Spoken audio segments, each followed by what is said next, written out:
తర్వాత ఇన్ జనరల్గా సార్ రామారావు, నాగేశ్వరరావు, కృష్ణ గారు ఇదంతా ఇలా జరిగితే మీరు ఒక సక్సెస్ఫుల్ పర్సన్ నటుడుగానా, నిర్మాతగానా, లేకపోతే ఒక రియల్ ఎస్టేట్ రియల్టర్గానా, లేకపోతే రాజకీయాలు కాస్త పక్కన పెడదాం సార్, ఇందులో మీరు you are a very very highly successful person sir. అంటే ఫెయిల్యూర్స్ని దగ్గరికి రానివ్వని ఒక విజయవంతమైన వ్యక్తి మీరు. మీ అంత ఒక విజయవంతమైన వ్యక్తి అంటే మీ తాలూకా క్రమశిక్షణ అనండి, పట్టుదల, దీక్ష ఏమైనా అనండి దాన్ని. But you are a successful man till this minute. But cinema ఇండస్ట్రీలో మీరు వెళ్ళిన తర్వాత ఎంతమందో మీ కళ్ళెదురుగుండా ఫెయిల్ అయిన వాళ్ళు ఉన్నారు సార్. అంటే ఒక హరనాథ్ రాజు గారు కానీ, ఒక రాజబాబు కొంత అయ్యే స్వయంకృత అపరాధాలు అంటారే. అంటే నేను ఇండస్ట్రీకి వచ్చినప్పుడు ఎలా ఉండాలనేది కొంతమందిని చూసి నేర్చుకున్నాం, ఎలా ఉండకూడదు అనేది కూడా కొంతమందిని చూసి నేర్చుకున్నాం. అందుకని మీరు చూడండి, వాళ్ళ తర్వాత వచ్చిన హీరోలు ఎవడో కూడా ఆ ఇదిలో ఎవడో జట్టకొట్టుకోలే. ఎవడికాడే ఎలా సక్సెస్ఫుల్ అవ్వాలి, ఎలా సక్సెస్ తెచ్చుకోవాలి, ఆ వచ్చిన డబ్బులు ఎక్కడ ఇన్వెస్ట్ చేయాలి, ఏం చేయాలి అనేది అందరూ కూడా ఇప్పుడు ఎవరు పలానా వాడు చేతుల మూలంగా ఇటు బాడీ చేసుకున్నాడని ఒక్కడు లేరు, ఎవరు లేడు. హర్నాథ్ గారు, రాజ్బాబు తర్వాత ఇంకెవరు లేరు. వాళ్ళతో మీరు కలిసి ఏమైనా వర్క్ చేశారా సార్? హర్నాథ్ గారితో చేయలేదు, రాజ్బాబుతో చాలా సినిమాలు చేశాం. బట్ రాజ్బాబు కూడా అంత హైలీ సక్సెస్ఫుల్ పర్సన్, కారణం ఏంటి సార్ ఆయన అలాగా? అంటే సొంత సినిమాలు దిగటం మొదలుపెట్టి కానీ సొంత సినిమా అనేటప్పుడు హీరో క్యారెక్టరైజ్ కూడా ఆయన మరి దానికి తగ్గట్టు సినిమాలో కొన్ని సక్సెస్ అయ్యాడు బాగానే. ఎవరికి వారు ఏమన్నా అది బాగా సక్సెస్ అయింది. 100 రోజులు కూడా ఆడింది అది. దాంట్లో కూడా నేను వేసాను. అవును, మీరున్నారు.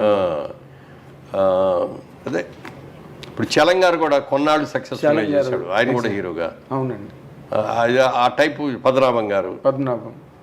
అదే అంటే ఇప్పుడు ఆ లిమిట్ దాటేసే పెద్ద పెద్ద డైలాగులు రామారావు రాజశేఖర్లా చెప్తాను నేను అట్లాంటి క్యారెక్టర్ చేస్తారంటే ఎట్లా నప్పదు. వాళ్ళు ఏ క్యారెక్టర్లు చేస్తున్నారో ఆ క్యారెక్టర్. ఇప్పుడు కాంతారావు గారు కూడా ఫర్ దట్ మ్యాటర్ ఆయన కూడా అంతే కదా. కాంతారావు అన్ని సినిమాలు హీరో చేసి కూడా ప్రొడ్యూసర్గా తీసి దెబ్బతినే ఆయన లాస్ట్లోకి వచ్చినప్పుడు డబ్బులు లేకుండా అయిపోయింది. అవును, ఎవరు రజనీకాంత్ డబ్బులు పంపించారు. ఇప్పుడు సినిమా సక్సెస్ అవుద్దా లేదా అనేది మన చేతుల్లో లేదండి. అవును, కాబట్టి ఏంటంటే మన కెపాసిటీ ఏంటి, మనం ఎంతవరకు ఖర్చు పెట్టవచ్చు, ఎంతవరకు దీని మీద రిస్క్ చేయొచ్చు అనేది చూసుకునేవాళ్ళం. అందులో మా బ్రదర్ కిషోర్ ఆడిటింగ్లో బాగా ఎక్స్పర్ట్, బ్రహ్మాండ కంపెనీలో చదువుకున్నాడు. అందుకని ఎప్పటికప్పుడు ఇది 4 జిల్లాలు బేరాలు వచ్చి అమ్మేసేద్దాం అనేవాడు. ఎందుకు సినిమా చాలా బాగా వచ్చింది, ఏం అక్కర్లేదు అనేవాడు నేను. ముందు మనం సేఫ్ అవ్వాలి అనేవాడు. ఆ సేఫ్ అవడానికి ఏమేమి కావాలో అవన్నీ చేసేవాడు. తర్వాత సినిమా మనం అనుకున్నంత సక్సెస్ అవుతా లేదనేది వేరే విషయం, చెప్పలేము. అందుకని ముందు సేఫ్ అయిపోవాలి అనేది తమ్ముడికి ఉండేది. అయితే మీ సక్సెస్లో ఎక్కువ భాగం కిషోర్ గారికి ఇవ్వాలి. డిఫరెంట్గా ప్రొడక్షన్ సైడ్గా ఎక్కడ ₹1 వేస్ట్ అనేది లేకుండా చేసేవాడు ప్రొడక్షన్. తర్వాత అసలు స్క్రిప్ట్ నిర్వహణ అని చెప్పి పెట్టాం అతని పేరు. మొత్తం స్క్రిప్ట్ రెడీ చేసి చూసుకునేవాడు. చేసిన తర్వాత డైరెక్టర్ని అడిగేవాడు. సబ్జెక్ట్ సెలక్షన్ అవన్నీ నేను కూర్చునేవాడిని. సబ్జెక్ట్ సెలక్షన్ అయిపోయిన తర్వాత గణేష్ పత్రాలు రైటర్స్ రాయటం అన్నీ అయిపోయింది. డైరెక్టర్ ఒక్కటే అడిగేవాడు, ప్రతి ఎన్ని క్యారెక్టర్లు ఉన్నాయో రాయండి, ఓహో క్యారెక్టర్ 3 పేర్లు రాయండి. Artist first preference, second preference, third preference choice. నేను ఫస్ట్ ప్రిఫరెన్సే ట్రై చేస్తాను. ఫస్ట్ కుదరకపోతే సెకండ్ కుదరకపోతే థర్డ్. బట్ మా లెక్క ప్రకారం మేము వెళ్తాం. యాజ్ అ బిజినెస్ మ్యాన్గా కూడా దృష్టిలో పెట్టుకొని ఇంత రెమ్యూనరేషన్ ఈ క్యారెక్టర్కి అనవసరం అని అనుకుంటే వేరే క్యారెక్టర్కి వెళ్ళిపోతామని అట్లా క్యాల్కులేట్ చేసాం, అలా లెక్కలేసుకొని చేసాం. అందుకని ఏ సినిమా బడ్జెట్ ఎంతో వేసుకున్నది ఆ బడ్జెట్ రూపాయికి తక్కువ లేకుండా 5% కూడా అటు ఇటు అయ్యేది కాదు. ఆ బడ్జెట్ ప్రకారం బడ్జెట్లో అయిపోయేది. ఇది సినిమా మొదలుపెట్టిన తర్వాత 100 రోజు సినిమా రిలీజ్ చేద్దాం అని అనుకుంటే ఆ 100 రోజు చేసాం పర్ఫెక్ట్గా. ఈ అన్నిటికీ అందుకే కొంచెం కిషోర్ గారికి చెడ్డ పేరు ఉంది సార్ ఇండస్ట్రీలో, అదే దుర్మార్కెట్ అని. అంటే ఏదంటారు పాపాల వారుడు అంటుంది చూడే. నా దగ్గరికి వచ్చి ఎవరో డేట్లు అడిగేవారు. అలాగే నేను తప్పకుండా చేద్దామండి, బ్రదర్ ఉన్నాడు కదా కిషోర్తో మాట్లాడండి అనేవాడు. ఆయన దగ్గరికి వెళ్ళగానే కుదరదండి, ఇప్పుడు ఎట్లా కుదురుద్ది అనేవాడు.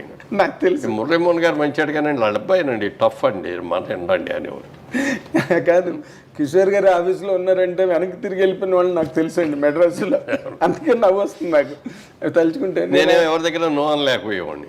నేను అనేవాడిని కిషోర్ గారిని, ఏమంటే మీరు ఆఫీసులో కూర్చుండి వెళ్ళిపోతున్నారు అన్న రావట్లేదు.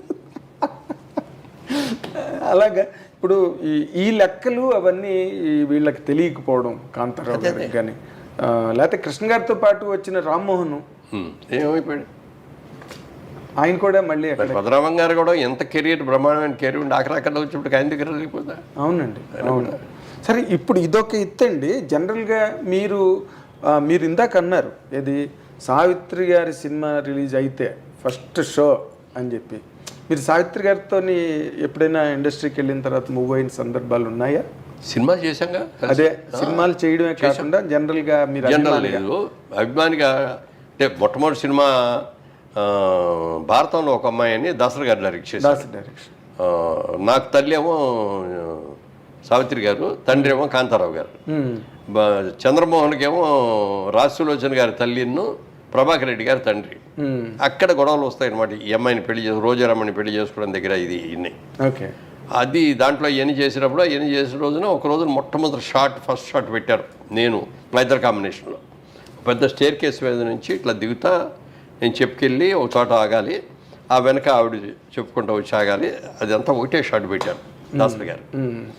రిహార్సల్ చేసాం, ఒక 2 రిహార్సల్ బాగానే ఉన్నాయి, టేక్ అన్నారు. నేను వచ్చేసాను. వచ్చిన తర్వాత ఆవిడ డైలాగ్ అవ్వాలి మొదలుపెట్టలా. ఏమిటి మర్చిపోయిందా ఏంటి పెద్ద ఆవిడ అని అనుకుంటా డైరెక్టర్ ఇంకా చూస్తున్నా ఇట్లా ఏమైనా కట్ చెప్తాడని. కట్ చెప్పలా. తర్వాత మెల్లగా డైలాగ్ చెప్పుకుంటూ వచ్చింది, చేసింది. ఓకే ఓకే అని అందరూ చప్పట్లు కొట్టారు. నాకు అర్థం కాదు ఇదేంటి ఇంత గ్యాప్ వచ్చింది, ఇంత డిలే వచ్చింది, ల్యాగ్ వచ్చింది. ఆ రోజులో ల్యాగ్ అనేది ఎక్కువగానే ఉన్నాం కదా, ఇంత ల్యాగ్ వచ్చింది. డైరెక్టర్ గారు కూడా ఓకే అన్నారు అని చెప్పి షూటింగ్ అయిన తర్వాత ఆయన అడిగాను నేను, ఏమండి మరి అక్కడ గ్యాప్ వచ్చింది కదా, రిహార్సల్ అంత క్విక్గా చెప్పి ఇక్కడికి వచ్చేవాడు గ్యాప్ వచ్చింది కదా, మరి ఓకే చేశారేంటి అంటే రష్లో వచ్చిన తర్వాత రష్ చూడు అన్నాడు. వెళ్ళి చూస్తేనండి ఆ గ్యాప్లో ఇచ్చిందండి ఎక్స్ప్రెషన్స్ అసలు ట్రెమండరస్ అనమాట. గ్యాప్ ఎందుకు తీసుకుందనే దానికి గొప్ప డైలాగ్ చెప్పేది ఎవరైనా చెప్తారండి. కానీ నేను చెప్పిన డైలాగ్కి ఆవిడ రియాక్షను ఇదన్నమా అట్లా ఇది ఇచ్చేసింది.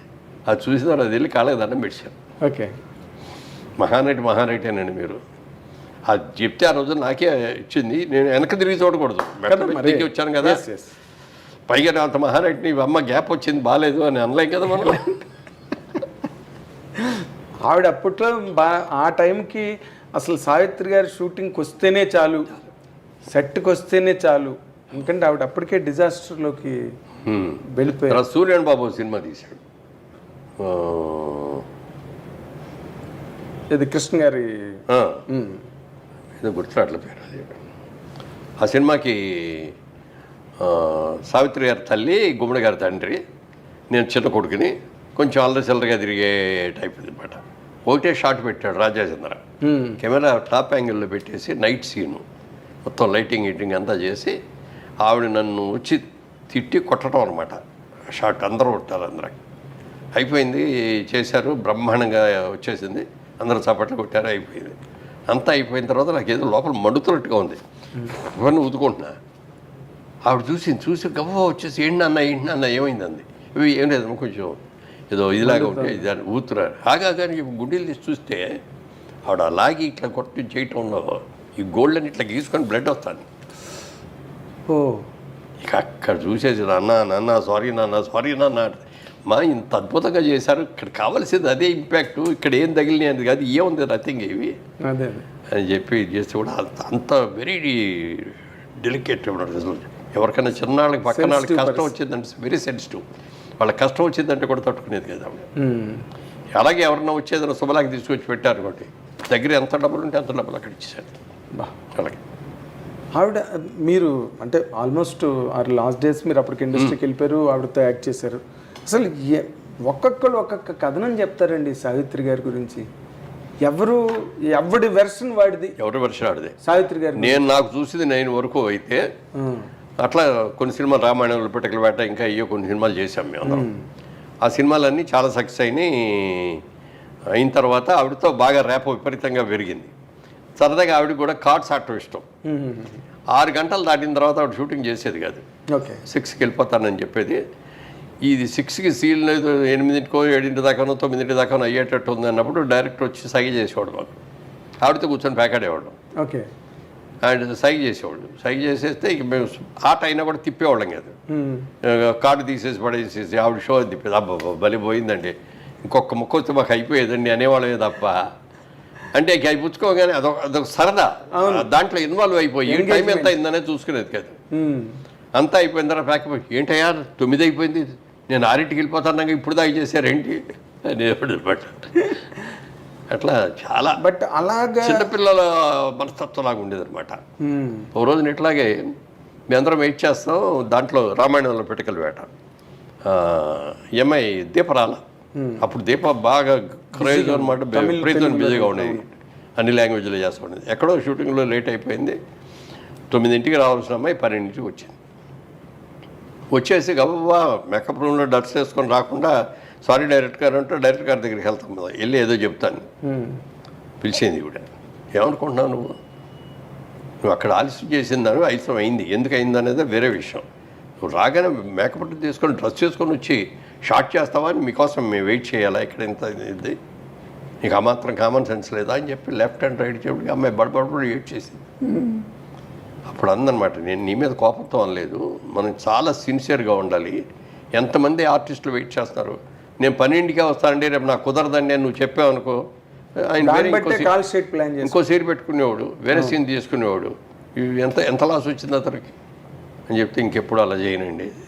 మరి అంత కంట్రోల్డ్గా అంత డెడికేషన్ డిసిప్లిన్ ఉన్న మనిషి అలాంటి డిజాస్టర్లోకి ఎలా వెళ్ళిపోయారు సార్? నేను చేసిన భాషల సినిమా కర్ణాటకలో ఏదో ఫైట్ సీన్ తీశారు, అయిపోయి ఇక ఈవినింగ్ ఫ్లైట్కి వెళ్ళిపోవాలి. అది గొప్ప ఫినిష్ చేసి వచ్చి లిఫ్ట్ దగ్గర వచ్చి లిఫ్ట్ ఆన్ చేశాను, లిఫ్ట్ కిందకు వచ్చింది, ఓపెన్ అయింది, సావిత్రి గారు ఉన్నారు ఎదురుగుండా. ఏంటమ్మా మీరు వచ్చారేంటి, ఎప్పుడు వచ్చారని అమ్మ అనేవాడిని. అంటే నువ్వు చక్కటి తెల్లటి చీర కట్టుకొని వచ్చేది, చక్కగా ఉందన్నమాట.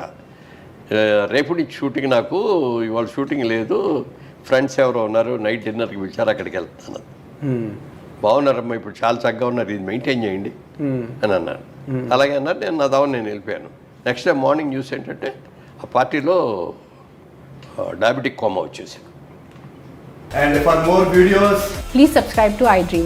Please subscribe to iDream. Please subscribe iDream. And please subscribe to iDream. For more videos, subscribe to iDream. please like, share and subscribe to the channel. Congratulations, iDream. Subscribe to iDream. Subscribe to iDream. So subscribe to iDream Media. iDream ki iDream team andarki huge congratulations. Please subscribe iDream Media. Please subscribe to iDream. Subscribe iDream. Please subscribe to iDream. iDream అంటే నా కళల ఛానల్ను subscribe చేసుకున్న నోరు తిరుగుతలేదు, మీరైతే గంట గుర్తు కొట్టండి. For more such videos, please subscribe to iDream. Subscribe to iDream. Please subscribe to iDream. Please subscribe iDream Media. Please do subscribe to iDream. Please subscribe to iDream Media. For best entertainment and information, please subscribe iDream. And don't forget to subscribe to iDream.